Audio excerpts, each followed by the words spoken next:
हम एक ऐसे संसार में जी रहे हैं जहां आप देखो, इट्स सराउंडेड बाय डेथ। मृत्यु राज कर रही है। हर दिन हम मृत्यु की खबरें सुन रहे हैं। दुर्घटनाएं, लड़ाइयां, बीमारियां, महामारियां, मर्डर्स, सब कुछ आकस्मिक मृत्यु। If you open the news, it's death death death, मृत्यु मृत्यु मृत्यु। अगर आप वचन खोलो, जीवन जीवन जीवन जीवन। I have come so that you might have life and you might have it in abundance. मैं इसलिए आया कि तुम जीवन पाओ और बहुत आयत का जीवन पाओ। Okay? So whatever has your awareness has your heart. जहां कहीं आपकी चेतना है, वहीं आपका हृदय भी लगा हुआ है। अगर न्यूज में है तो 24 घंटे मृत्यु मृत्यु, महंगाई, पेट्रोल खत्म हो जाएगा, ये नहीं होगा, वो खत्म हो जाएगा, ये हो जाएगा, वो हो जाएगा। भूलो मत कि तुम्हारा प्रभु 5 रोटी और 2 मछली से एक बड़ी भीड़ को खिला सकता है। वो बदला नहीं है। वो 40 लाख इजरायलियों को रेगिस्तान में, जहां कोई सब्जी की ठेली नहीं थी, जहां कोई पेट्रोल पंप नहीं था, जहां कोई मैकडॉनल्ड्स नहीं था, जहां कोई होटल नहीं था, जहां कुछ नहीं था, अगर वो 40 लाख इजरायलियों को मरुस्थल में खिला सकता है तो अपने बेटे और बेटियों को भी बेस्ट दे सकता है जब दुनिया में क्राइसिस हो। In fact, the crisis in the world is the time when God's people rise up. जब दुनिया में परेशानियां आती हैं, तब परमेश्वर के लोग चमकते हैं, तब परमेश्वर दिखाता है ये मेरे बेटे और बेटियां हैं। आमीन। ये मेरे हैं।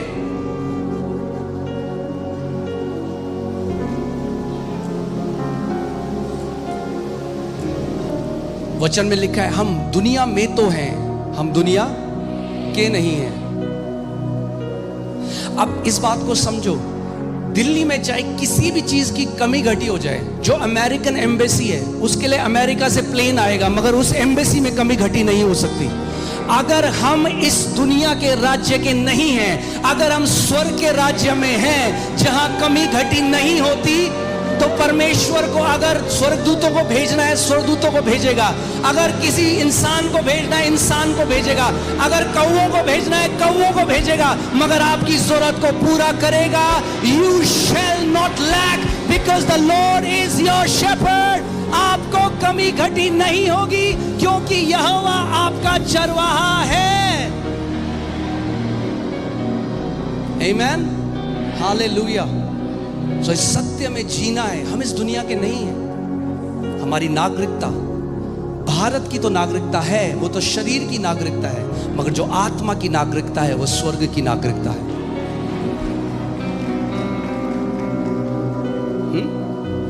ये समझो, जो इजरायली पुराने नियम में थे, जो परमेश्वर की संतान नहीं थे, जब तक प्रभु यीशु मसीह का लहू नहीं बहा था, जब तक वो मारा नहीं गया था, गाड़ा नहीं गया था, पुनरुत्थानित नहीं हुआ था, जब तक आत्मा परमेश्वर के बेटे और बेटियों के अंदर आके रहने नहीं लगा, जब तक वो लोग परमेश्वर के मंदिर नहीं थे, अगर उनके लिए परमेश्वर इतनी चिंता करता है कि मरुस्थल में भी उनको पूरा दिया, तो कितना ज्यादा अब जो नए नियम में हम उसके बेटे और बेटियां हैं, उसके नाम से बुलाए गए हैं, उसके लहू से धुले हैं, उसकी आत्मा से भरे हुए हैं, कैसे आपको कमी हो सकती है?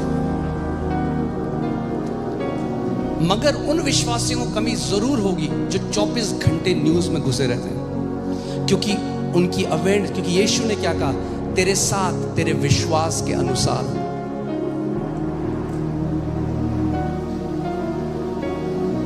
आज कई ऐसे विश्वासी हैं जिनको धर्म की शिक्षाओं ने उनका दिमाग भ्रष्ट कर दिया है, तो उनको यही लगता है नहीं नहीं, परमेश्वर ही हमें बीमारियां देता है, परमेश्वर हमें दुखों में डालता है, तो वही उनका एक्सपीरियंस है।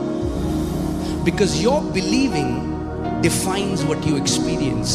आप जो विश्वास करते हो उसी से आप जीते हो। When you believe the goodness of God, you experience the goodness of God.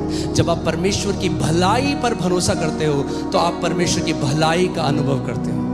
मुझे औरों को तो नहीं पता भैया, हम तो उसकी भलाई में जी रहे हैं सालों से। What do you believe? That's why it's so important what you believe. इसीलिए बहुत जरूरी है कि आप क्या बिलीव करते हो। और मैं डॉक्टर, लोग तो यहां से बोलते हैं हाँ जी हम आते हैं। किसी भी कलीसिया में आप जाओ और बोलो गॉड इज गुड, कोई नहीं बोलेगा some of the time. Everybody says all the time, but that's not what they believe. That's a statement that they say in church. ये एक ऐसा, क्या बोलेंगे, हाँ, एक ऐसा स्टेटमेंट है जो लोग बोलते हैं। क्या आप सच में मानते हो he is good all the time? If you really believe it, then you will experience it. Okay? So इसीलिए क्या हम बिलीव करते हैं बहुत जरूरी है, और हमारा बिलीफ सिस्टम वचन से आना चाहिए। जब मैं कह रहा हूं वचन से, अब वो भी नए नियम में जो परमेश्वर ने कर दिया, पुनरुत्थानित होने के बाद जो प्रतिज्ञाएं अपनी कलीसिया को दी हैं। रोमियो 3:4 में लिखा है let God be true and every man a liar. परमेश्वर सच्चा ठहरे और हर एक मनुष्य झूठा ठहरे। तो जब विपरीत परिस्थितियां आती हैं, हमारा डॉक्टर झूठा ठहर सकता है, हमारे रिश्तेदार झूठे ठहर सकते हैं, हम भी झूठे ठहर सकते हैं, मगर जो वचन में लिखा है वो सत्य है। Let God be true and every man a liar.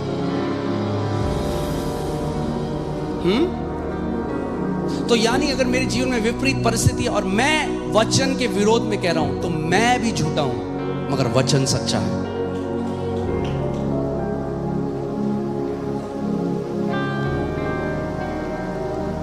Hallelujah, oh hallelujah. इस बात को हमें समझना है। मैंने बार बार आपको बोला था, यीशु मसीह जब पृथ्वी में आया, चर्च स्थापित करने का नहीं आया था उसका दिमाग। It's not about establishing a church. The church is for a purpose. He came to preach about a kingdom. वो एक राज्य को लेकर आया।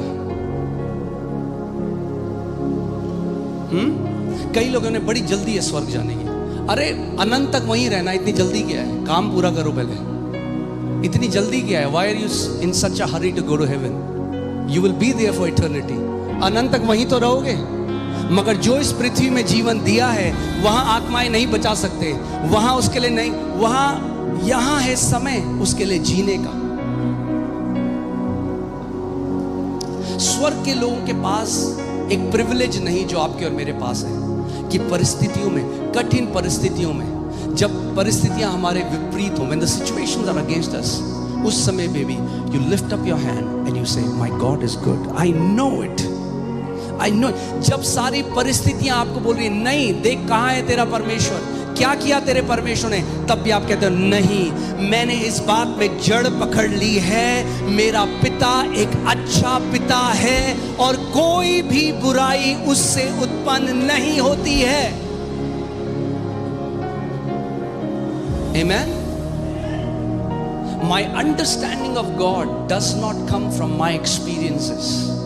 मेरी परमेश्वर के लिए जो समझ है वो मेरे अनुभवों से नहीं आती, क्योंकि जब अनुभव अच्छे हैं तो लोग कहते हैं परमेश्वर बहुत अच्छा है, जब अनुभव खराब है, जब परिस्थिति खराब है तो लोग कहते हैं कहाँ है परमेश्वर। हमारा अनुभव परमेश्वर के लिखित वचन से आता है। अपनी नींव वो हमारी चट्टान है, हम उस पर खड़े हैं। आमीन।